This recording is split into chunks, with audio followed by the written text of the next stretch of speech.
بسم اللہ الرحمن الرحیم۔ مطالبہ الفرقان، سورہ الحمزہ، نمبر 104 مکی۔ قرآن مجید کی تفسیر خود قرآن مجید سے، از علامہ غلام احمد پرویز صاحب، اخذ و تلخیص محمد اکبر دکشت بھاردواج، نظر ثانی ڈاکٹر انعام الحق۔ بسم اللہ الرحمن الرحیم۔ اے اللہ، میری تمام تر کوششوں کا مقصد ربوبیت عامہ کے لیے تیری صفات کو بانداز رحمانیت و رحیمیت معاشرے کے اندر ظہور میں لانا ہے۔ سورہ العصر میں تھا کہ تاریخ انسانیت کا نچوڑ یہ ہے کہ انسان بغیر وحی کی روشنی کے زندگی بسر کرے تو یہ خسارے میں رہتا ہے۔ یہ قرآن نے ایک نظریاتی سی غیر محسوس سی چیز بتائی تھی۔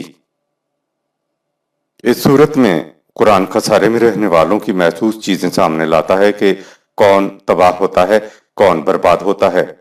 سورہ التکاثر میں بتایا تھا کہ مال و دولت، جاہ و منصب میں ایک دوسرے سے بڑھ جانے کا جذبہ ایسی چیز ہے جو تمہیں انسانیت کی صحیح منزل مقصود کی طرف سے یکسر غافل کر دیتا ہے۔ اب بتایا کہ تباہی ہے اس کے لیے جو دولت کو سمیٹتا رہتا ہے، جمع کرتا رہتا ہے اور گنتا رہتا ہے۔ سورت کا آغاز ہی ویل یعنی تباہی سے ہوا اور پھر آگے سورت چلتی ہے۔ آیت نمبر 1۔ وَيْلٌ لِكُلِّ هُمَزَةٍ لُمَزَةٍ۔ تباہ و برباد ہو کر رہے گا ہر وہ شخص جو کھل کر سامنے آنے کی بجائے مخفی اشارے بازی کرتا ہے اور عیب جوئی کرتا ہے، طنز و تشنیع کرتا ہے تاکہ جماعت میں پھوٹ پڑ جائے۔ وائلن، تباہ ہو کر رہے گا، لیکلے ان کی اس کے بعد یہ ذہنیت ہو جاتی ہے۔ کون سی ذہنیت ہو جاتی ہے؟ کہا ہومزتن اور لومزتن کی ذہنیت ہو جاتی ہے۔ ہومزتن کا مفہوم جس کے پاس مال و دولت جمع ہو جاتا ہے، ان کی ذہنیت یہ ہو جاتی ہے کہ پھر ان کو کسی دوسرے کے اندر کوئی خوبی ہی نظر نہیں آتی۔ وہ کسی کو انسان ہی نہیں سمجھتے، اپنے برابر کسی کو نہیں سمجھتے۔ اس ذہنیت والے کے پاس آپ کبھی بیٹھ کر ان کی باتیں سنیں، ان میں دوسروں کے لیے نفرت، حقارت، ذلت، تحقیر اور منافرت کے علاوہ اور کچھ نہیں ہوتا، جبکہ سر سے پاؤں تک سارے زمانے کے عیوب کا مجسمہ وہ خود ہوتے ہیں۔ یہ ہے ہومزتن کی ذہنیت۔ لومزتن کا مفہوم اس لفظ کے معنی ہے کسی جماعت کے اندر تفریق پیدا کرنے کی غرض سے چوکے مارنا، یعنی ایسا شخص ہر وہ ترکیب استعمال کرے گا جس سے ان میں تفرقہ پیدا ہو جائے۔ اس کے علاوہ لومزتن میں آنکھ مارنا، سر یا آنکھ یا ہونٹوں سے اشارہ کرتے ہوئے خفیہ بات کرنا بھی اس کے معنوں میں شامل ہے۔ ایسا شخص بزدل ہوتا ہے، کھل کر سامنے نہیں آتا، بلکہ دوسروں کو آنکھ کے خفیہ اشارے سے اکسا کر دوسرے کے خلاف کرتا ہے۔ لومزتن کی ذہنیت جہنم کی آگ ہے جس میں یہ جلتا ہے۔ نفرت، حقارت، طعن و تشنیع، کچو کے تفرقے ڈالنے کی یہ ساری اسکیمیں کرتا ہے، یعنی کبھی اس کو اکسایا اور کبھی کسی دوسرے کو۔ ہومزتن اور لومزتن کی ذہنیت یہ کچھ کرتی رہتی ہے۔ اس ذہنیت میں انسان دوسرے کی عیب جوئی کرتا ہے، دوسروں میں برائیاں تلاش کرتا ہے، دوسروں کو کچوکے مارتا، طنز کرتا۔ اس ذہنیت میں یہی نہیں کہ اسے کسی میں کوئی خوبی نظر نہیں آتی، بلکہ اس کے اپنے اندر بھی تسکین نہیں ہوتی۔ وہ تو حوث کے سانپ کا ڈسا ہوا ہوتا ہے، یعنی ہر وقت مضطرب رہتا ہے۔ اپنے سے کم تر کو وہ انسان ہی نہیں سمجھتا، لیکن جو اس کے برابر کے ہیں ان پر کچوکوں کے تیر مارتا چلا جاتا ہے۔ آیت نمبر 2۔ الذي جمع مالا وعدده۔ اور وہ پھر بھی تباہ ہو کر رہے گا جو صرف اپنے لیے دولت اکٹھی کرتا ہے اور پھر گنتا رہے کہ اب کتنی ہو گئی ہے، یعنی 99 کے پھیر میں پڑ جائے۔ سورہ 17 آیت 18۔ وعددہ، گنتا ہی رہتا ہے، یعنی 99 کے پھیر میں پڑ جاتا ہے۔ ساری تباہی کا موجب فاضلہ دولت، سرپلس منی ہے۔ گنا فاضلہ ہی دولت کو جاتا ہے، ضرورت کی چیزوں کا گننے کا تو سوال ہی نہیں پیدا ہوتا۔ انسان گنتا اسی کو ہے جو بچتا ہے۔ قرآن کہتا ہے کہ مال و دولت جمع کرنے سے ایک ذہنیت ابھرتی ہے، وہ یہ ہے کہ مال و دولت رکھنے والا کسی کو انسان ہی نہیں سمجھتا، اس میں ہمزہ اور لومزہ والی ذہنیت پیدا ہو جاتی ہے۔ اس کے علاوہ وہ اپنی دولت کو اپنی زندگی کے بڑے بڑے ستون سمجھتا ہے کہ میری زندگی سلامت رہے گی، یہ ستون اسے گرنے نہیں دیں گے۔ آیت نمبر 3۔ يحسب أن ماله أخلده ایسی ذہنیت والا سمجھتا ہے کہ اس کا مال اسے ہمیشہ مصیبتوں سے بچاتا رہے گا۔ آیت نمبر 4۔ كلا لينبذن في الحطمة اگر وہ ایسا سمجھتا ہے تو یہ محض اس کا ذہن باطل ہے، ایسا ہرگز نہیں ہوگا۔ اس کے مال کو تباہی کے جہنم الحطمہ میں جھونک دیا جائے گا، جو اس کے ٹکڑے ٹکڑے کر دے گی، اور اس کا مال کسی کام کا نہیں رہے گا۔ سورہ 9 آیت 35۔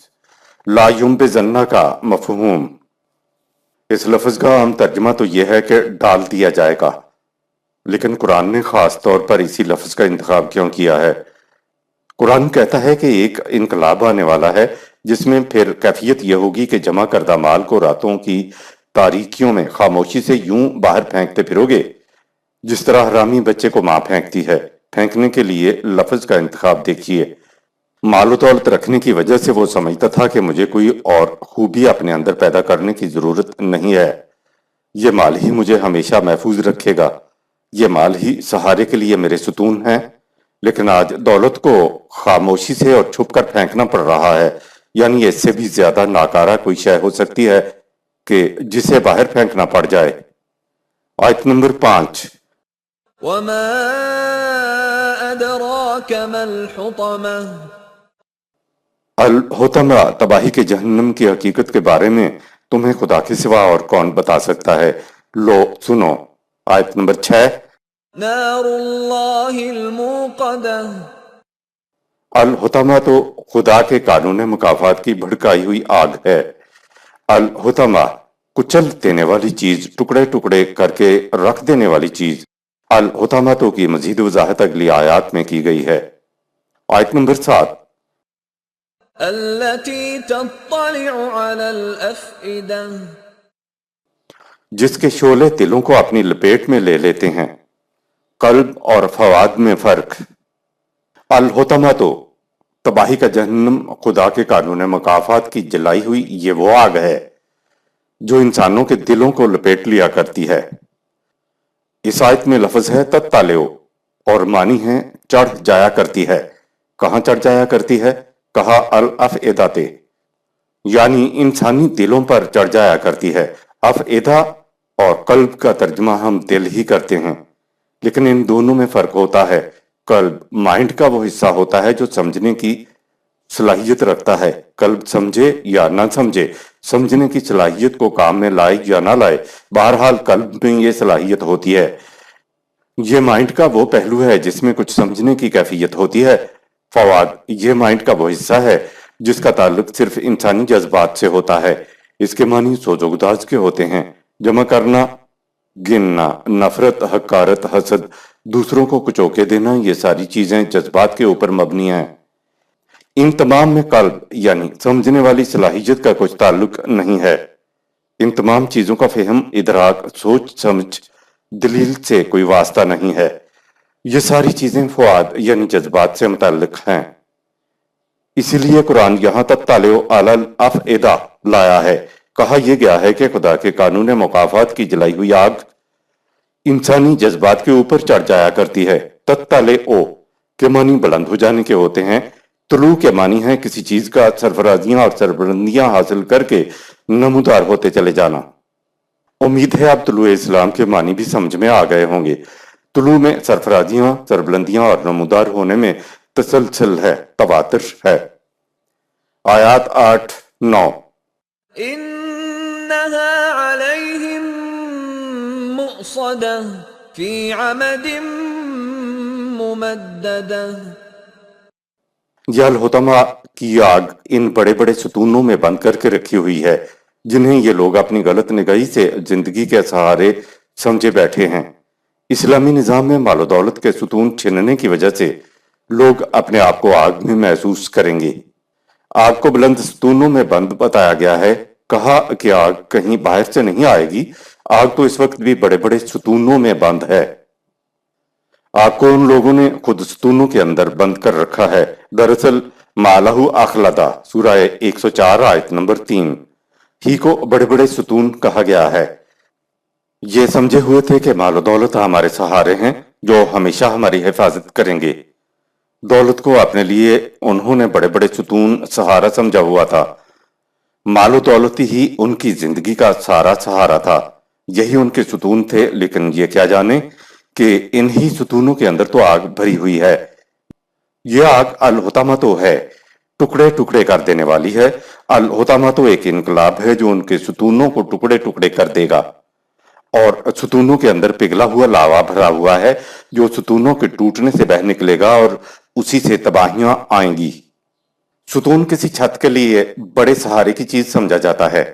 ان لوگوں نے مال و دولت کو اپنی زندگی کا سہارا دینے والے ستون سمجھا ہوا تھا۔ الحطمہ تو ان کے ستونوں کو ٹکڑے ٹکڑے کر دے گی اور ان میں بند آگ ان کے دلوں کو لپیٹ لے گی، یعنی ان پر دل گرفتگی اور افسردگی چھا جائے گی۔ آسمانی انقلاب میں سرمایہ داروں کی تباہی ان کے مال و دولت کی وجہ سے ہوتی ہے، کیونکہ وہ اسے چھوڑنا نہیں چاہتے، جبکہ آسمانی انقلاب مال و دولت کو کسی کے پاس چھوڑتا ہی نہیں ہے۔ ان کی دولت کا چھن جانا گویا آگ میں بھسم ہو جانا ہی ہے۔ صدق اللہ العظیم۔ سورۃ الفیل 105 مکی۔ بسم اللہ الرحمن الرحیم۔ اے اللہ، میری تمام تر کوششوں کا مقصد ربوبیت عامہ کے لیے تیری صفات کو بانداز رحمانیت و رحیمیت معاشرے کے اندر ظہور میں لانا ہے۔ ابتدائیہ، کعبہ کی حفاظت کے لیے ابابیلوں کی کہانی۔ اس صورت کے متعلق ایک کہانی زبان زد عام چلی آ رہی ہے کہ رسول اللہ صلی اللہ علیہ وسلم جس سال پیدا ہوئے اسی سال یمن کے صوبے حبشہ کے عیسائی گورنر نے ایک گرجا تعمیر کیا اور چاہا کہ گرجا کعبہ کی طرح عربوں کے لیے مرکز بن جائے، لیکن ایسا نہ ہو سکا کیونکہ کعبہ نہ صرف عربوں کی پرستش گاہ تھی بلکہ ان کا قومی مرکز بھی تھا۔ لہٰذا گورنر ابراہیمہ نے چاہا کہ اگر کعبہ کو مسمار کر دیا جائے تو پھر یہی گرجا باقی رہے گا اور عرب اس کی طرف رجوع کریں گے۔ اس مقصد کے لیے وہ ایک بہت بڑا لشکر بشمول ہاتھیوں کے کعبہ پہ چڑھائی کرنے کے لیے نکلا۔ تاریخ بتاتی ہے کہ جب مکہ والوں نے ان کے آنے کی خبر سنی تو آبادی شہر کو خالی کر کے پہاڑیوں میں جا چھپی۔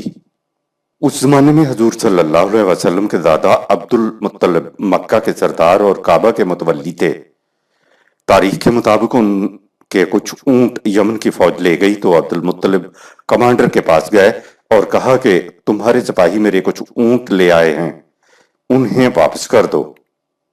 کمانڈر نے کہا کہ میں تو سمجھا کہ تم یہ کہنے کے لیے آئے ہو کہ کعبہ کو نہ ڈھایا جائے، تم تو اپنے اونٹوں کے لیے آ گئے ہو۔ عبد المطلب نے کہا اونٹوں کا تو میں مالک ہوں، اس لیے ان کی حفاظت کے لیے آیا ہوں، لیکن کعبہ کا رب مالک اور ہے، وہ اپنے گھر کی حفاظت خود کر لے گا، لہٰذا مجھے کعبہ کے متعلق کچھ کہنے کی ضرورت نہیں ہے۔ چنانچہ وہ اپنے اونٹ لے کر چلے گئے۔ آگے ہے جب یمن کے گورنر نے مکہ پر چڑھائی کی تو اللہ میاں نے ابابیلیں بھیج دیں۔ یہ چھوٹی چھوٹی ابابیلیں ایک چونچ میں دو پنجوں میں کنکریاں اٹھاتی تھیں اور اوپر سے یمنی فوج ان کے ہاتھیوں پر گرا دیتی تھیں۔